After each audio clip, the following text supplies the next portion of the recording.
Hey folks, Craig Danger, vinyl record player. Oh, here again. Woo, woo. We got 1969. We got 5 underrated what must-have LPs. And you know what? I gotta say this one actually is practically easy for me. These 5 LPs are frankly probably in the top 20 in terms of overall listens in my collection. All of these albums are, in my opinion, genuine super classics, and ones that I'm not just saying they're classic. I'm putting the old needle on the old table, and sound is in fact coming out. So hey, what do we got here, friends? We got 5 underrated albums from 1969, also must-haves. We got Craig Danger, and we got what? Buckle up.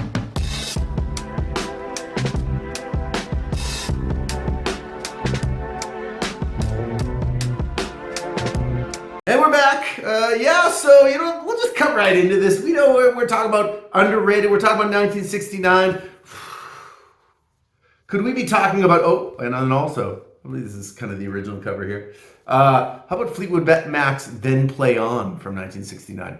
Now, I say that this is deeply underrated because if you take a look around, when is this mentioned? Why is this not mentioned alongside Led Zeppelin 2? Alongside perhaps Deep Purple's In Rock, talking about Black Sabbath's Paranoid. Why aren't we talking about Fleetwood Mac's Then Play On? I'm just saying this album it's fantastic. There are times when I will say that this may even be Fleetwood Mac's best. Obviously, you got to think about Rumors, and Rumors is pretty outstanding. But I have my moments where I'm like, yep, it's this one. It's this one right here. This one is the last to be done by Peter Green and Fleetwood Mac. Of course, Peter Green, sort of the leader of the first version of Fleetwood Mac, and what a version it was. If you're familiar with any of their earlier blues work, really great kind of straight ahead blues stuff. But here is where the blues becomes something else. Not only some amazing hard rock tracks in terms of stuff like the Rattlesnake Shake, Oh Well. Some versions of this LP have a track called The Green Maharishi, but also, just all over the place, kind of semi-psychedelic stuff, Coming Your Way, Close My Eyes, and then of course, really for me, the jam session best on this, both Searching and Fighting for Madge, just 2 frenetic guitar battles where really it's just absolutely brutal back and forth riffage. And you know who wins? The listener. That's who wins. You win by listening to Then Play On from 1969. This unfortunately would be their last LP as that particular version of Fleetwood Mac. Of course, let's take a look at the inside cover. We want to check out these. Could that be more 1969, friends? I don't see it. I can't see it. So anyway, this would be the last one that they would record. Peter Green, unfortunately, would encounter a little bit of bad acid, have really some real mental health issues throughout the 70s. Really didn't record much. He had he had a single sort of jam session solo LP, and then he basically sort of disappeared for about 7 or 8 years. And never really kind of reached the heights that he would on Then Play On, and actually even a couple of the earlier Fleetwood Mac version 1, or Peter Green's Fleetwood Mac. But wow, great album. It's a must-have in your collection. Then Play On, really, in my opinion, one of the best. I've said it before, I think it's my favorite hard rock album ever. That's right. I said it. And again, I just wanted to say thank you to everybody for the likes and the subscribes. The likes really help. I've been starting some of these videos. We're getting 1,000 views here, 1,000 views there. Woo! Woo! 1,000 views. Anyway, didn't ever think that would happen, but here we are. So again, thank you to everyone. It's all because of you guys. Love the comments. Love the dialogue. Some really great lists also of other underrated and must-have LPs in the comments. If you got those, please put them there. I always love to check them out. There's always so much great music, and this is 1969, so let's be honest, fantastic.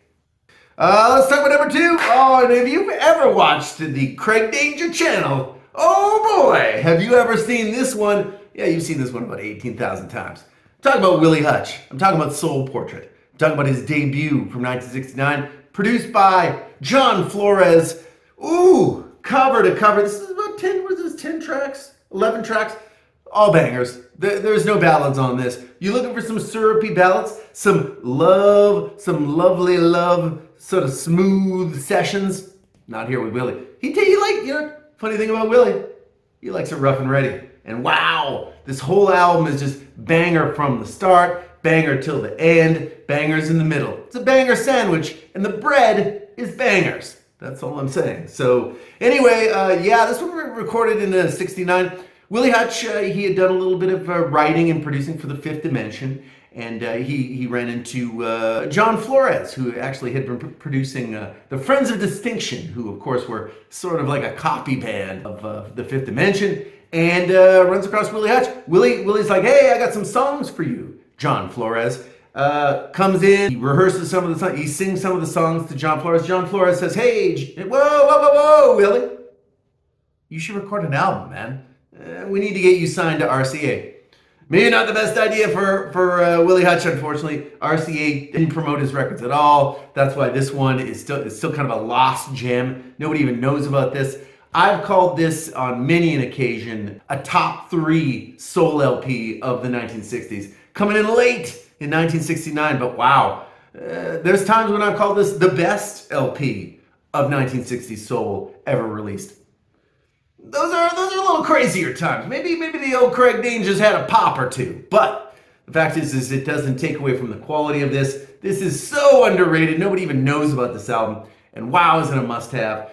Key tracks on this, Ain't Gonna Stop, Until I Win Yo Love. And he really isn't. He's just not gonna stop. A Love That's Worth Having. Wow, there's just Your Love Keeps Lifting Me Higher. Not the Jackie Wilson song. In fact, a totally different Willie Hutch, burning sort of banger soul kind of record. And wow, it's fantastic. This is definitely late period 60s soul. It doesn't have the full funk that you would start to hear in 70 and 71. But wow, you wanna say sayonara to a decade. Woo! Let's talk about Willie Hutch, Soul Portrait, an absolute must-have. Underrated. It's not even rated. Nobody even knows this exists. And you know what, friends? They should. On RCA, or again, there has been a re-release recently. Soul Portrait, Willie Hutch, the debut. Wow, genius. Now I could go on, but instead, why don't we go to, is this actually underrated? Is it? Might be. You know what? I have been prone to this video, by the way. In case you're like, what's with all the pronouncements that Craig Danger's laying down today? Hey, it's that kind of day. It's 1969. This is, of course, Blind Faith from 1969, the second cover, the American cover. I'm going to go ahead and say I'm going to make this pronouncement. I think this is one of the best supergroup albums ever. Whoa. In the comments, let me know. What do you think is an excellent supergroup record? This one, again, we're talking about Eric Clapton, we're talking about Steve Winwood, Rick Gretsch, and Ginger Baker. Just really a fantastic, unfortunately a one-off. The issue with Ginger Baker is kind of nobody got along with him, and frankly, this album did really well. This was number 1 on both sides of the Atlantic. Great songs on here. Had to Cry Today, Presence of the Lord, Can't Find My Way Home. Ooh, all fantastic stuff. And I'm going to have to say, Eric Clapton, this would kind of be his last. Woo, he's just ripping those riffs. Hard rockin' style. Really fantastic stuff. Sea of Joy. Woo! If you get an opportunity on the YouTube, there is a Live at Hyde Park concert that's well filmed with Blind Faith in action. And it's something else. Basically what happened, they recorded this album, they took it on tour through the United States. Here's the tour. How about Delaney and Bonnie on the tour? How about Taste featuring Rory Gallagher? And then, you know what? We'll bring in some other band called Free. What? Like that tour I mean, I don't know. That sounds like one of the best tickets you could ever purchase in 1969, and certainly, I don't know. That's a kick-ass tour. It just is what it is.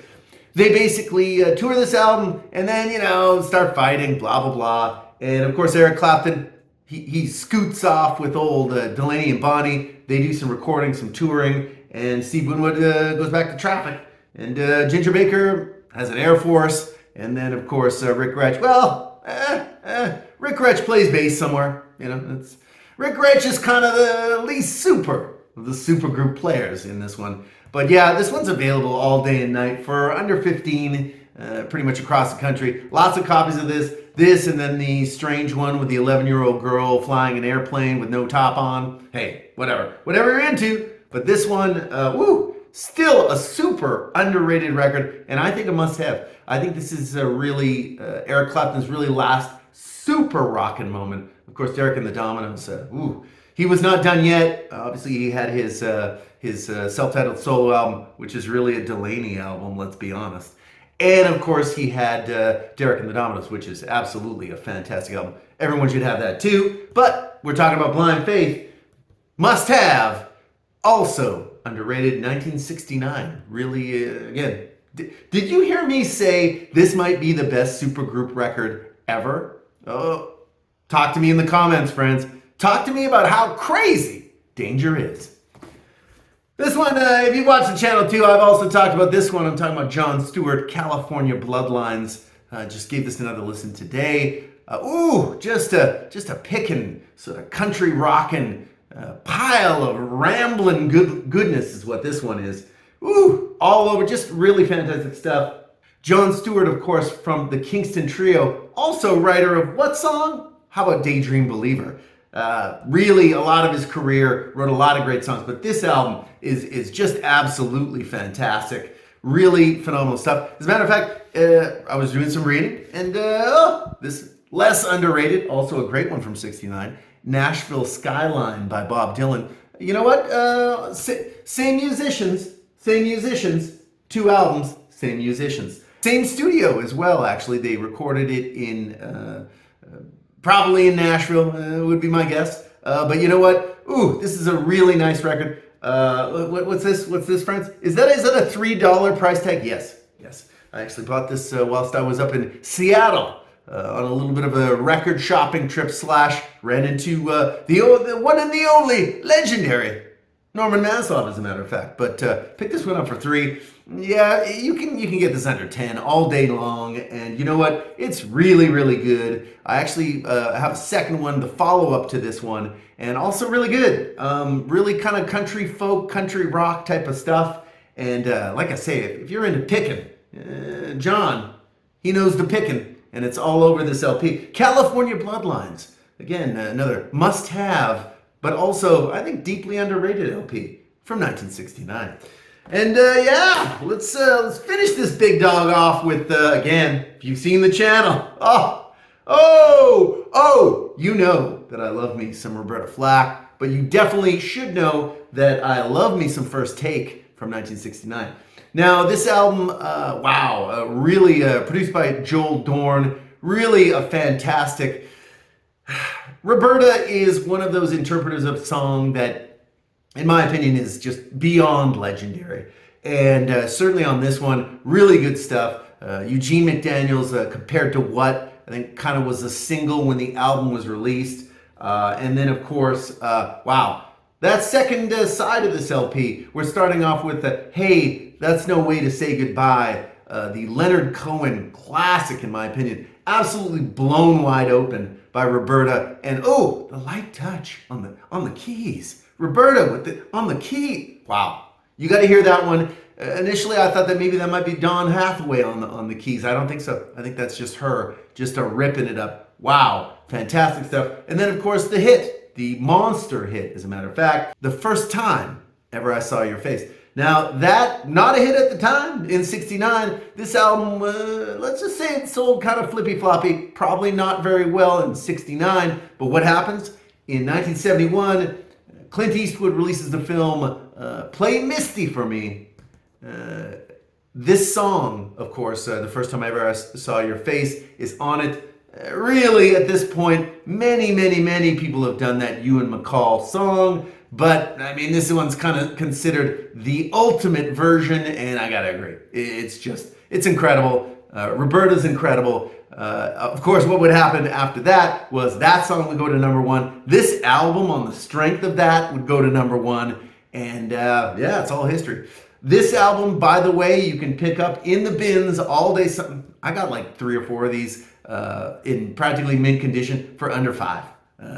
I don't know why. These are fantastic records on, of course, the Atlantic label. But a lot of people bought the record and then they just kind of like, oh, I don't know, I haven't heard that, so But wow, this record still is I'm a keen listener to this record all the time. It's one of those records where like you will hear different things in different songs at different times. And yeah, obviously the debut from really I consider one of the best song interpreters really in the history of music. Wow, Roberta Flack, really fantastic stuff. First Take from, of course, 1969. Both a underrated and I would say also a must-have LP. So, woo, there we go. 5 underrated must-have LPs from 1969. You know what? Like, subscribe. That would be great, obviously. Hey, if you're still sticking around, why not like and subscribe? Hit the button. Woo! Everything that you've ever dreamed of, it might come to you. I mean, I'm not going to make a promise. I'm not promising here. But anyway, thank you very much for watching. Like I say, this one was kind of easy because, wow, these albums I listen to often. And when I have the opportunity to sort of introduce albums that I listen to really, let's just say flagrantly, I'm not going to say obsessively, but possibly, of course I'm going to bring them to my viewers here. Craig Danger, Vinyl Record Player. So that's all I got, but you know what, I'm going to go ahead and I'm going to say that I'm going to see you on the next one.